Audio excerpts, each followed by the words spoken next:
Good evening and thanks indeed for joining us in this edition of the news on Equinox Television. If Michel Photo has so far reimbursed 900 million francs CFA to the state treasury as his own share of the money embezzled from the Albatross affair, and he and his defense lawyers are demanding that the charges or that the legal proceedings against him be dropped by the Special Criminal Court.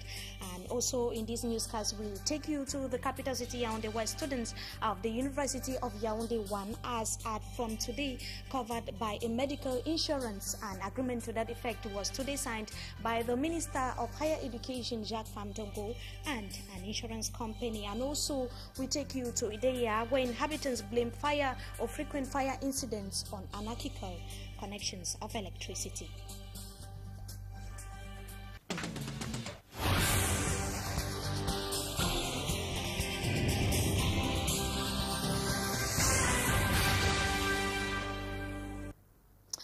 Good evening and thanks indeed for joining us tonight. In this edition of the Primetime Newscast on ETV, we begin right away in Ideya, where inhabitants of a locality in that part of the country called Famous Swiss are decrying the haphazard connection of electricity in the area. They say it is one of the principal causes of fire incidents, and their reactions came in the wake of a recent fire incident that was reported and that consumed several shops in that part of Cameroon. Annabella tells us more in the following report. Anarchical connection of electricity has been blamed as major cause of fire incidents at Farm Suisse around Ideya. Recently, the market here was ignited and over 18 shops razed, leaving the owners in total frustration. Le réseau filaire de l'installation électrique ici est très mal fait. C'est de manière anarchique, ce qui a causé, je crois, les incendies ici. The locals complain that some dishonest persons carelessly connect wires and cables from either ASNL lines or those of Socapam to light up their houses. Et lorsque les deux viennent au même moment, ça cause ce que ça peut causer. Vous pouvez imaginer que les hécatombes, les installations sont très mal faites. Connections which are usually done locally without any expertise. The result, frequent fire incidents. Et je crois que la société en elle-même, elle est au courant de tout ce qui se passe, mais en réalité, il ne fait rien. So the people living here at Farm Suisse wish frequent checks be made to ensure that electrical connections are carried out following every norm. And now students, or 7 students, have been dismissed from Ebetua Beasley Private School after they were caught consuming drugs on campus. And we hear that 3 of them were expelled during the first term and then 4 2 weeks ago. Senior reporter Christo B tells us more in the following report. Students of this Betua-based lay private college are said to have resorted to drug consumption. 3 of the male students were recently dismissed from the college by the school's disciplinary council after bringing in their parents to see how they were caught drinking alcohol in classes and during lectures. The phenomenon did not only end with the first term alone, as the start of the second term opens another page of the same scenario. 4 other male students of the college have just been dismissed after being apprehended with drugs that they accept trafficking alongside the consumption of red wine mixed in sachet whiskey. This usually results in a free-for-all fighting, even extending to teachers. Such acts forbidden by lay private institutions and even other schools are always followed by full dismissals without any other form of negotiations. Hopefully, that this serves as a lesson to all those students who still refuse to make the difference between school and off licenses. And now students of the University of Yaoundé 1 now have medical insurance cover, and agreement to that effect was today signed in the capital city Yaoundé between the Minister of Higher Education, Jacques Famtongo, and an insurance company with an annual payment of 5,000 francs CFA. Yaoundé 1 students are poised to enjoy many health services for free of charge, and the students as well would be covered in case of any incident, whether in or out of the campus. And in the wake of that agreement signed between the insurance company and Cameroon's Minister of Higher Education, some students have reacted positively to the gesture. Our Yaoundé-based correspondent Roland Alcon spoke to some of them, and here are their reactions. If a student, for example, is ill, the university will take care of the student, buy the drugs, the hospital bills, everything. So we just feel secured in as concerning health. At first, we were fall sick, we would like go to private hospitals, and that would be very expensive for us, like students. So now I just feel like we'll be happy because everything will be taken care of by the school. So I'm very grateful for that. If in case something happens, at least we are sure of our health. We are very, very secure of it because the school is going to be responsible for it. Students of the University of Yaoundé were henceforth covered by medical insurance, and now we remain in the capital city Yaoundé to add that the former managing director of the defunct Kamer, Yves Michel Foto, has reimbursed 900 million francs CFA to the state treasury as his own share of the money embezzled from the presidential plane affair, and he and his defense lawyers are demanding that the special criminal court dropped the legal proceedings against him. A Yaoundé-based correspondent Roland Akon tells us more in the following report. The 900 million Yves Michel Foto has reimbursed to the state treasury is said to be his own share of money swindled in the presidential plane affair, the BBJ-2, for which he is in jail since September last year alongside Marafa Amidou Yaya and 4 others. Documents provided by Foto's lawyers testify that the 900 million reimbursed is the amount swindled out of the 24 billion money destined for the purchase of the presidential aircraft. The reimbursement last January 18 seeks for an end in judicial proceedings over the matter, which is on appeal at the Special Criminal Court, and for the release of Yves Michel Foto. Foto recently reimbursed 230 million to the state treasury as amount he was accused of embezzling in the Cameroon civil aviation affair, and the Special Criminal Court dropped judicial proceedings against him as stated by Article 18 creating the court. And what remains on the lips of Cameroonians today is what is going to be done with the swindled funds that have been reimbursed by some embezzlers of state funds. On the streets, Cameroonians are expressing divergent views on the reimbursement of embezzled state funds and what some Yaoundé city dwellers think are put together in the following report. Roland Akon once again tells us more. At the Special Criminal Court, the reimbursement of stolen funds by some swindlers in detention is the issue on air. On the streets of Yaoundé, some Cameroonians share divergent views on the matter. We are out to fight corruption, and then we have the opportunity to make people give back what they have mismanaged. Then essentially it is good. Nonetheless, others want swindlers of state funds to remain in jail even after reimbursement of the said stolen funds. I don't really think that they should release those who are embezzling our money. They should live in prison, even if they pay back the money. Others want government to put the money into good use, as in 3 months, 3 billion has been reimbursed by some swindlers.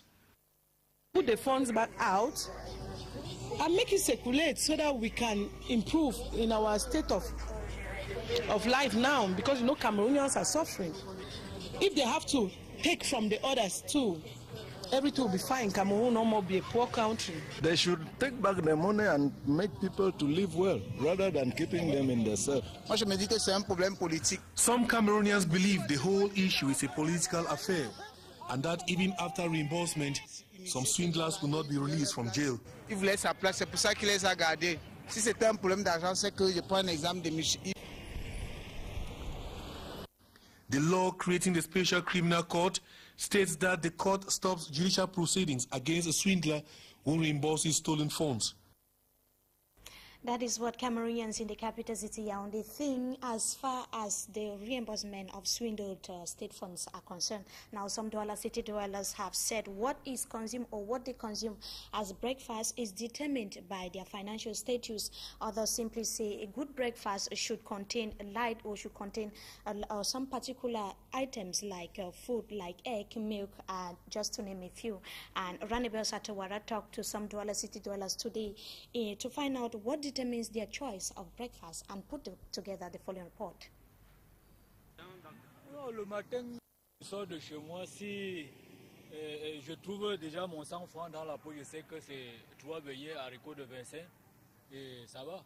This Douala city dweller explains that with 100 francs in his pocket in the morning, he is sure to have a breakfast of 3 puff-puff accompanied with beans. He says he would have loved to take eggs, spaghetti or even salad if he could afford 4. Parfois, ça arrive que j'ai pu économiser jusqu'à avoir 200. This other man explains that whenever he has more than 200 francs CFA, he prefers to eat spaghetti and eggs and even a cup of tea. Others who do not have much financial constraints go to cafe restos to consume things like coffee, beans, salad and others. Some residents explain that they prefer to consume what is light as they begin their day, while others simply go for anything that can give them energy and what they can afford. And now nutritionists here in the economic capital Douala have said the first meal of the day, traditionally called the breakfast, like Ranibel Sato was talking about, is the main source of energy and stabilizer to the human body. And they explained that no matter the cause or type, it should be able to play the 3 vital roles in the human body. That is the provision of energy, protection and construction. And Ranibel Sato once again. While an individual is asleep, the body's tissues carry out many activities and so lose a lot of energy.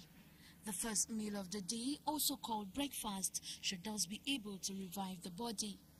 As a nutritionist explains, the content of one's breakfast determines how active his day might be. Breakfast is very important because it's the starter of our day.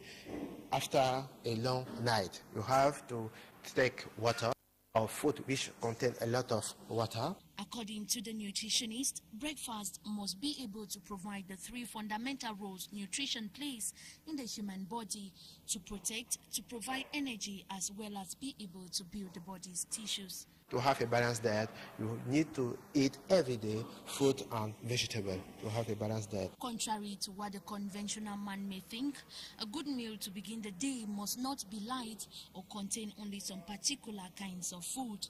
Even food prepared the previous day could guarantee a satisfactory breakfast if hygienically conserved. But if you conserve, you keep well your food and you eat the day after, it's possible to eat. Other nutritionists generally hold that people whose daily activities require a lot of manual energy must ensure that they consume a lot of water, starchy foods, dairy products, as well as fruits to ensure the proper functioning of their body tissues. And a brief note on sports football before we go. The 1 matches of all the groups of the ongoing African Cup of Nations taking place in South Africa ended yesterday, and it is still uncertain which team tops Group A. That is, South Africa was having 1 point, Angola 1 point that yesterday, and Morocco still 1 point, and Cape Verde. But during the encounter between South Africa and Angola this afternoon that just ended a few minutes ago, South Africa led Angola by 2-0. And this evening, another encounter between Cape Verde will be played. Cape Verde will be trashing or be confronting Morocco, and we surely shall be bringing the scores of that encounter in a subsequent newscast. And viewers, that does it for this first segment of the news, but Talking Point is up next.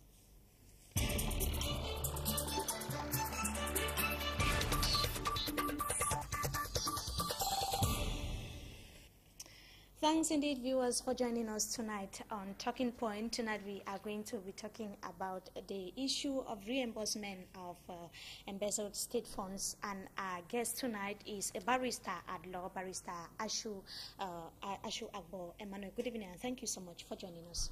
Good evening, maybe. And of course, we will be talking about the Special Criminal Court, the creation and to get the creation of the Special Criminal Court, and the fact that it was created to get alleged embezzlers reimburse public funds that they have embezzled. And now, what, as a legal mind, what judgment do you make of the Special Criminal Court so far? Well, I'll have to confess that the creation of that Special Criminal Court did not please many legal minds, because it is like having justice in different gears. You have ordinary people who embezzle monies from 0 to 50 million francs who are tried by ordinary courts, and then those who embezzle huge amounts are tried by a special court. And you just mentioned it yourself. We have this special provision which does not exist in the other for the other criminals, that a person who reimburses should be set free. So we expect that the law should be equal for everybody. You shouldn't create a special court where people are given special treatment. I mean, a big thief is given special treatment because he reimburses, you release him. If you want to reimburse people who are stolen, it should apply to everybody. You should not reserve it only for people who go before the special criminal court. So what you are trying to say is that the special criminal court in itself, not the fact that because even if Michel Foto has already reimbursed so far 900 million francs CFA, but he is still demanding that just his legal proceeding be dropped. Well, that's what the law says. So meaning that the special criminal court, of course, is a non-event. Is that what you are saying? No. I'm not saying it's a non-event. I'm saying that that court created a special justice system for bigger thieves. To steal is a crime. It's an offense. But now the state has created a special court where big thieves are given the privilege of reimbursing and getting free. And be freed. I mean, you steal huge amounts of money, because you have paid back the money, they release you. See, it doesn't speak well of a legal system. And we are saying that this is discriminatory because it does not apply to all criminals. It doesn't apply to all thieves. A person who steals a smaller sum, 0 to 50 million, doesn't have the same advantage. If he reimburses, he stays in prison. So why create a special court with special privileges that would tend to favor big criminals? Now, the country's penal code states that if somebody or a state official embezzles 500,000 francs, the penal code, not the special, the penal code is stating that if somebody embezzles 500,000 francs, he will be given a life jail sentence. So is it not a problem? Now, the special criminal court is coming with cases from 5 million francs CFA. And is it not a problem? Well, it's not a problem because in law you have this principle which says the special rules derogate from general rules. Specialia generalibus derogant. So special rules apply in place of the general ones. The Article 184 you just read, you just cited, covers is the general rule. But when you are going to when you're going on to the special criminal court, there is a special law that creates that court, and that gives that privilege to people who are tried there. In fact, even in the Criminal Procedure Code, the Procurator General has that possibility of ordering that prosecution be halted. But it has not been specified that it can be done for people who have reimbursed. In the case of the Special Criminal Court, well, it is something special for them. Since one of the reasons why this court was created was because Cameroonians were clamoring that they want their money instead of imprisonment for people. So, you rarely heard the vox pop. Somebody said it was more political than legal. Because if you were to throw it to lawyers, no lawyer will accept that a person who has reimbursed money should be released. But the law was so tailored, and so be it. So now the court was actually created. Article 18 of the court of the law binding the creation of the special criminal court is stating that those who have embezzled money they are going to be set free. May be set free. May be set free, but why? May be set free. I want to say here that it is not compulsory. It's not compulsory. The legal department doesn't have any obligation to set the person free. It's a may. It's not a must. Why is it a may? Those are the words of the law. It says may be set free. So it is optional. The Minister of Justice or the Procurator General can say, well, please, let's encourage others to pay by setting him free. But if they say they're not setting the person free, I don't think it should make any noise. And so the reimbursing 900 million francs CFA by Yves Michel Foto, is he proof of acknowledging having embezzled the money? I don't think so. I don't think it's proof of embezzlement. He simply wants to buy his head. I think, in my opinion, I think he's saying If the problem is money, okay, take the money and leave my head. We also hear that other ministers, like the former minister of basic education, too, that is being accused of having embezzled public funds, is also making plans to reimburse public. So, does it mean the special criminal court, the creation of the special criminal, was it meant for people to steal money and make their profits and then come back and reimburse? That's right. That is exactly what we feared, because just imagine that somebody stole 500 billion and kept it inside a bank out of Cameroon. You lock him up. After 2 years, he can feed on the interest of that money and pay you your principal, and he's fine. And he gets himself released. So it is, those are some of the arguments which militate against the creation of this type of court. Because the magistrates who preside over this court are the same magistrates who have been taken from the ordinary courts. So why make something special? What is special about it? In fact, when you look at the law, there is nothing to be glad about. The accused persons have lesser rights. His right to appeal is cut off.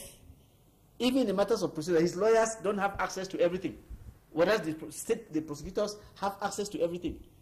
So it is a state of non-justice. So what do you think that the Special Criminal Court should handle cases like other normal courts in the country? The Special Criminal Court is created only to handle cases of embezzlement of public funds. It cannot handle other cases. Are there some recommendations that you think that could be done? I cannot make any recommendations to change that law. It's only the parliament that can change. The laws are there. It is a bad law, well, it is being applied. There's nothing else we can do except going to parliament to change it. A bad law that is being applied, is that not a problem? Well, you have seen it yourself. People who steal or who are deemed to have stolen, reimburse and get themselves freed. Does it stop where? The law loses its deterrent effect. Now, let's talk about the fact that the stolen money, when they are reimbursed, they are put into the state treasury. Now, some observers, like we follow in the Vox Pop there with Roland Alcon, are saying that why could this money not be used immediately for some developmental projects rather than putting into state coffers when it will in turn be embezzled? What do you think? No, I think that the only place where such monies have to be put is inside the state coffers. They may raise the problem that, well, this money was not budgeted for anything. But if it is in the state coffers, okay, it will be kept there. It will be reserved for the state to use. So it is not up to the population to tell the government how to use state funds. The assembly is there to examine the budget and determine how the budget has to be used. And it's going into the government, the government will use the budget as prescribed by assembly. Just with the fact they are also with the fact that the executive is having a heavy hand over the judiciary, does it not also put to question the credibility of the Special Criminal Court? Well, I don't know what you call heavy hand over the judiciary. The executive does not openly give instructions to the magistrates. I say openly. It doesn't openly give instructions to the magistrates. In fact, the rules governing magistracy say that we have an independent judiciary. And the law frowns. See, the penal code frowns on any person being of the executive who gives orders to any person of the judiciary. So I don't think it's correct to say that orders are given. We know that under the table, there are phone calls that come. We know. From practice, we see how it happens. But the people who indulge in those type of practices know that they are limited in their approach. Because if the person above him refuses to accept that type of thing, then the phone call is useless. And if the person who receives the phone call refuses to act, what will the person calling do? See, it's just a matter of conscience and courage. If the magistrate is courageous enough to say no and to do his job, because the law says that he is bound by the law and his conscience. So if the magistrate is courageous and applies the law, there is nothing any person can do about that, not even a minister. Now, reimbursing state funds by Yves Michel Foto, you say that he might be set free, but could the legal proceeding be dropped? Yes, I say he might be set free because of the wordings of the law. But you see, since it is a favorable precedent, it's a good precedent. He has paid, and the fact that he has paid is encouraging others to also pay. So I don't think any government in its right senses will want to keep him in prison. Because if you don't release him, then the others will say so. You are not even applying your own law that you have made. And no one will come in again. So I think in all probabilities, he's going to be set free. Thanks indeed, Mr. Ashu Agbo, for joining us tonight. We were talking about the reimbursement of embezzled state funds, and we wish to have you some other time again. You're welcome. And to you viewers, we thank you so much for watching. We have come to the end of this edition of the Primetime Newscast on ATV. Have a wonderful stay in the company of our programs, and until we meet again tomorrow, good evening.